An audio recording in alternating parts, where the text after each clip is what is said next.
துறையின் பணிவான வணக்கங்கள். நமக்கு சமையல் மீது ரொம்ப ஆர்வம்.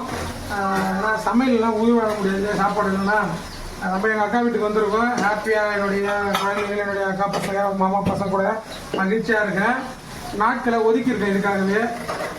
இன்றைக்கி நம்ம வீச்சவாலை பயன்படுத்தி பிடிச்ச இறா தான், அதாவது புறான்னு சொல்லக்கூடிய பெரிய பெரிய ஆற்று இறால். இதன் பேர் வந்து மோட்டு இறா அப்படிலாம் சொல்லுவாங்க. இது கொடுக்கலாம். இது நான் செய்த வீச்சு வலையிலே பிடிச்சது தான். இரவு நேரங்களில் போய் தான் பிடிக்கிறது. என்ன அப்படின்னா, எண்ணெய் ஊற்றியாச்சு, வெங்காயம் தக்காளி போட்டு வதக்கியாச்சு. மசாலா வந்து நான் அரைச்சிட்டேன். நான் எப்பயுமே வந்து தக்காளி வெங்காயம் அரைச்சி வச்சுருப்பேன். கூடவே இதில் ஒரு ஸ்பெஷலாக ஒரு விஷயம் வச்சுருக்கேன். என்ன அப்படின்னா, இது வந்து இங்கே பாருங்க, இது வந்து அது புதினா இருக்கு இல்லையா, புதினாவுடைய தண்டு கட் பண்ணி தனியாக அரைச்சி ஊற்றுவாங்க. வாசனை வந்து நல்ல டேஸ்ட்டாக இருக்கிறதுக்காக ட்ரை பண்ணி பாருங்கள். நம்ம புதுசாக இன்னோவேட்டிவாக கண்டுபிடிப்போம். அதில் தான் நான் கல்லூரி படிக்கும்போது முதல் பரிசு வாங்கினேன். என்ன பண்ணி இதெல்லாம் காசு கொடுத்து வாங்கினா குறைஞ்சது வந்து ஒரு 1000 ரூபா சொல்லுவாங்க.